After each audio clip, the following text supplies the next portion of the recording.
Bangun subuh itu susah, tidur itu gampang. Lari pagi itu susah, duduk nyantai itu gampang. Stop makan gula itu susah, makan enak itu gampang.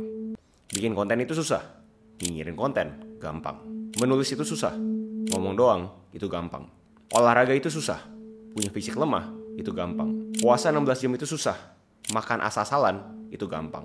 Baca buku itu susah, scrolling di media sosial berjam-jam itu gampang. Semua aktivitas yang gue barusan sharing adalah pilihan.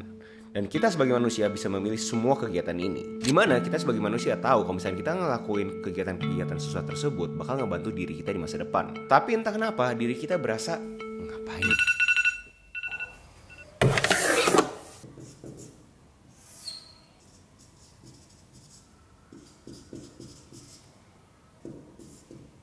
Tapi kalau misalnya kita benar-benar coba mencerna ini semua, sebenarnya semuanya juga susah kan ya?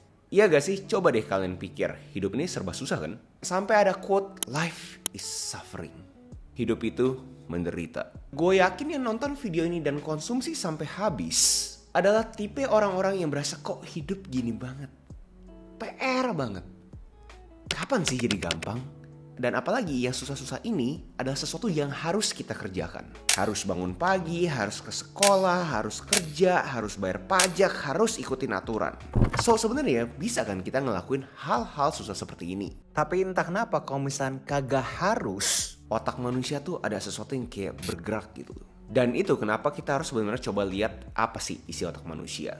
Ternyata kita ketemu di otak kita tuh ada suatu monyet. Di mana monyet tersebut pokoknya pengen nyantai aja. Dia berasa dia kagak ada keharusan. Dia akan kabur kalau misalnya ketrigger dengan suatu kata yang namanya adalah deadline. Begitu ada deadline, mendadak dia kabur. Dan baru usaha kita ekstrim dan akhirnya produktif. Yang namanya adalah the Parkinson Law. Dan kita lihat di sisi lain juga di otak kita. Ternyata ada suatu makhluk abstrak yang namanya ego. Ego dia mencoba menjaga kita karena dia kagak pengen kita merasakan diri kita itu sebenarnya tolol. Dia kagak pengen tahu rasanya ditolak, dikatain bahwa kita tuh sebenarnya kagak mampu. Dia selalu bisikin ke kita, gue tahu lo orangnya ambisius Gus, tapi kagak usah sok-sokan ngapa-ngapain. Mendingan lo overthinking aja. Tapi pertanyaannya adalah kalau misalnya kalian dengerin si ego, mau ampe kapan? Karena ngomong apa adanya, namanya manusia kalau dipikir-pikir kan selalu ada namanya deadline. Yes, begitu hidup di dunia ini ada suatu garis start dan akan ada suatu garis finish. Kalau kita balik ke kewajiban kita, uniknya ini semua kan adalah input ya dan bisa keluar suatu output. Lu kerja dapat outputnya duit, lu sekolah dapat outputnya informasi, lu bayar pajak dapat outputnya kagak dikejar pajak. Berarti semua hal susah yang kita lakukan seperti yang gue bahas di awal video ini semua nih dari kita ngomongin bangun pagi, lari pagi, kagak ketergantungan dengan gula. Semua input ini ada outputnya juga. Bisa bikin kita tuh terasosiasikan dengan high performance people. Kita tuh orang-orang produktif. Bisa memberikan kita suatu momentum untuk mengerjakan hari kita lebih semangat lagi. Tapi gue paham, yang bikin hal susah ini makin susah lagi adalah kita tuh bisa memilih. Karena ini semua gak bakal ada yang marah kalau misalnya kalian tuh kagak ngelakuin. Dan sangat rasional banget untuk manusia ketemu suatu masalah, suatu hal, suatu aktivitas yang bikin kayaknya aduh PR banget lah, kayak capek banget, keras banget, kayak susah aja gitu loh. Default otak manusia pasti berasa kenapa gak stop aja ya? Gak ada yang marahin juga, gunanya apa? Saat otak monyet dan ego lu tuh ngomongin itu ke diri lu sendiri, di situ lu bisa memilih. Memilih menjadi orang yang selalu mengecewakan dirinya di masa depan dan di masa lalu, atau orang yang kagak pengen mengecewakan dirinya di masa depan karena sudah berjanji dengan dirinya di masa lalu. Pilihan ada di lu.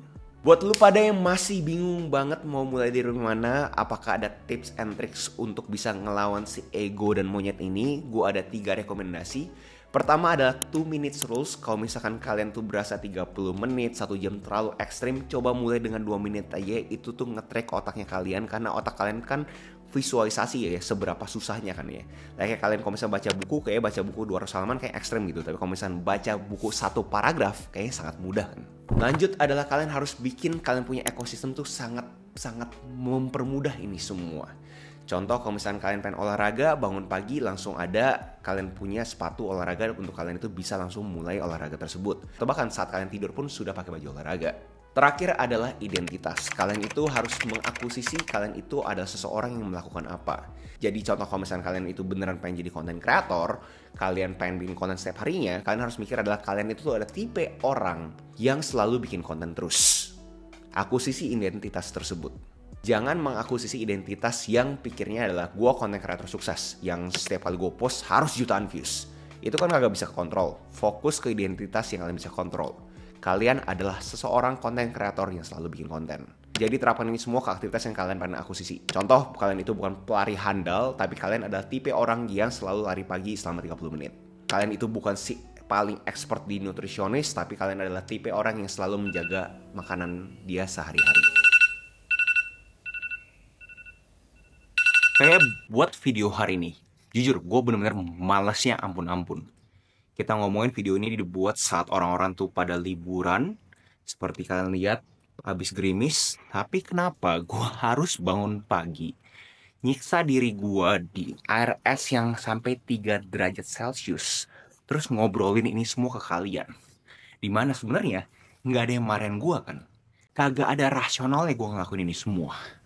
Tapi gue tetap lakuin, karena gue tahu setelah gue menyelesaikan ini semua, rasanya tuh bakal luar biasa. Dan kita ngomongin apa adanya deh. Lu pikir deh, benar secara spesifik. Lu ngelakuin ini semua, sebenarnya buat siapa sih? Buat diri lu sendiri kan? Lu mungkin kagak sadar, siapa sih sebenarnya diuntungkan dari ini semua? Ya diri lu sendiri kan? Dengan lu memilih yang susah, seperti konsisten, disiplin, itu tuh bentuk dari lu mencintai diri lu sendiri. Self-love. Lu berani mengorbankan sesuatu yang enak sekarang demi diri lu di masa depan. Disiplin dan konsisten itu memperlihatkan seberapa lu mencintai diri lu sendiri. Apalagi di hari yang lu kagak mau nih kayak sekarang. Hujan, males, kagak ada mood. Tapi lu tahu, diri lu di masa depan bergantung sama diri lu di masa sekarang. Terhadap janji yang lu udah pegang ke diri lu yang di masa lalu. Buat kagak terlalu abstrak, gue bisa kasih lu contoh. Bikin suatu produk yang dipakai sampai 1 juta orang dan semua orang suka, itu sangat susah. Tapi begitu berhasil, rasanya itu bakal luar biasa banget. Akan ada saatnya ego dan otak monyet lu bilang bahwa enggak usah. Ngapain sih lu mempermalukan diri lu sendiri? Tapi lu tahu, ini semua bukan buat validasi orang. Ini buat diri lu sendiri. Buat lu tahu, lu tuh bukan pecundang. Lu harus terasosiasikan sebagai pemenang. Lu harus sadar bahwa hidup tuh perang.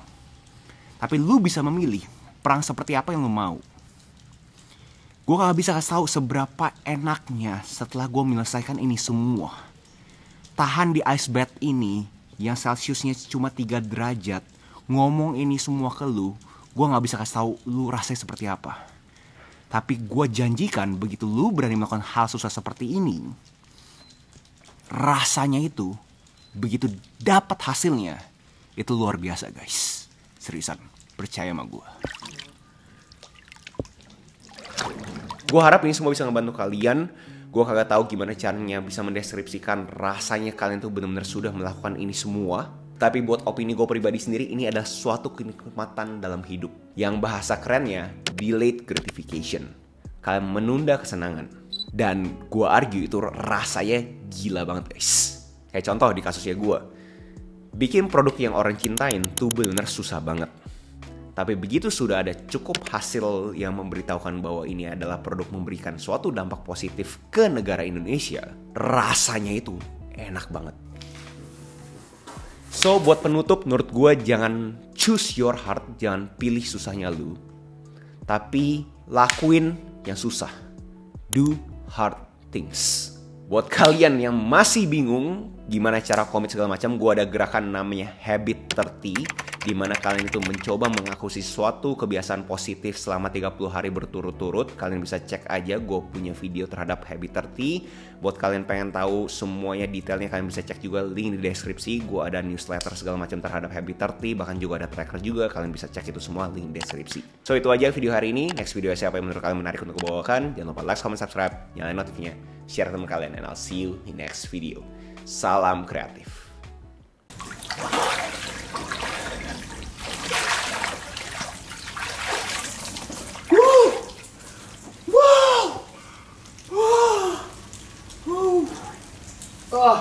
Seriusan, rasanya itu, wah, bener-bener luar biasa.